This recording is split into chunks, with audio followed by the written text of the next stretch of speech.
What if I told you your prayers against lust aren't being ignored, they're being outmaneuvered? Because this battle, it's not just about willpower, it's about warfare. And the enemy doesn't flee just because you fold your hands. If lust keeps coming back, it's time to stop asking why it won't go away and start learning what actually breaks its hold. Prayer is powerful, but when it comes to lust, prayer without action is like asking God to move a mountain while you sit on a shovel. Lust isn't just a feeling, it's a spiritual infection. And infections don't heal just because you wish them away. They need treatment, exposure, discipline. While you're saying, "God, take this away," the enemy is whispering, "He won't." And if all you do is pray without resisting, fasting, cutting off access, renewing your mind, you're not in a battle, you're in a cycle. Ephesians 6:12 says we wrestle not against flesh and blood.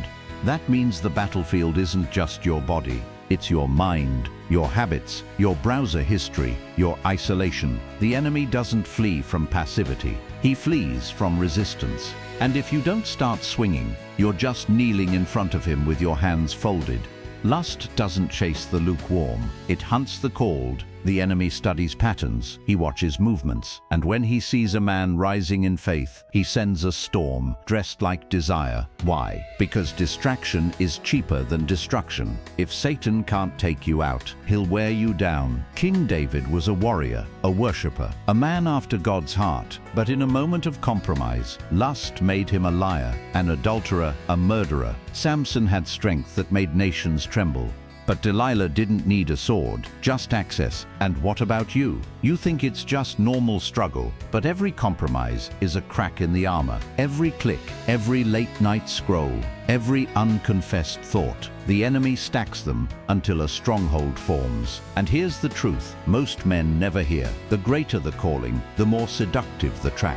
Because when lust controls the man, the mission stalls. The enemy doesn't fear a praying man with unrepented sin. He fears the man who fights with discipline, with truth, with fire. Lust never shows up wearing chains. It shows up wearing comfort. It whispers, "You're stressed. You deserve this. It's not that bad."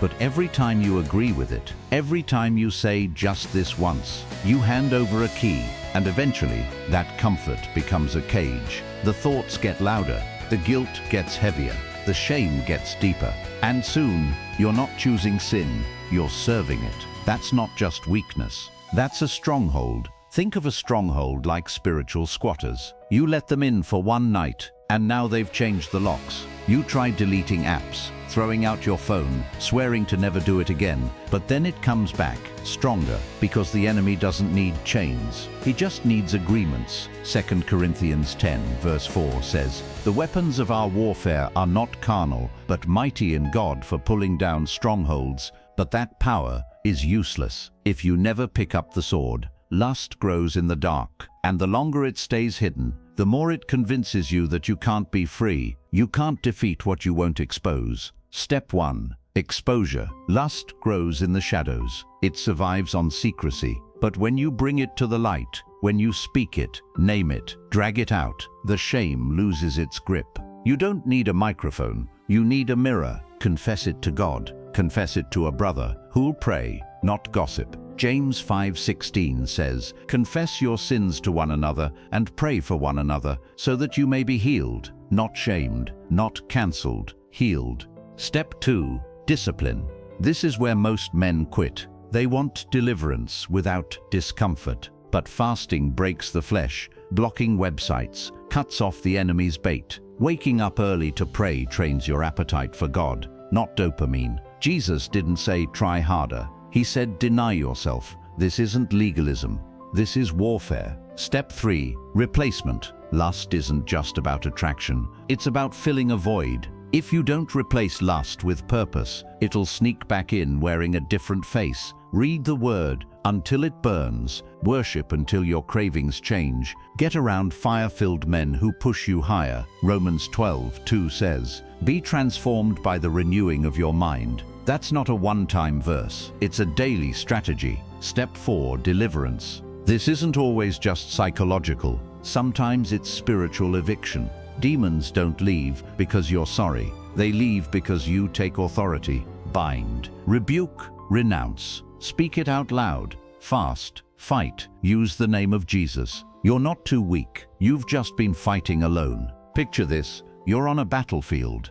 The enemy's lined up in front of you, armed, laughing, confident, but you're standing there holding your sword still in its sheath, praying God will fight for you while you refuse to swing. That's how most men battle lust. But God never called you to wish it away. He called you to slay it. The sword is the word. The power is the spirit. The battle plan is laid out, but He won't fight for you if you won't stand with Him. This isn't behavior management. This is warfare. And the question isn't, will God set you free? It's, will you pick up your sword and fight? The chains don't define you. The cravings don't own you. And the cycle can be broken, because when a man gets free from lust, his vision clears, his fire returns, his calling wakes up.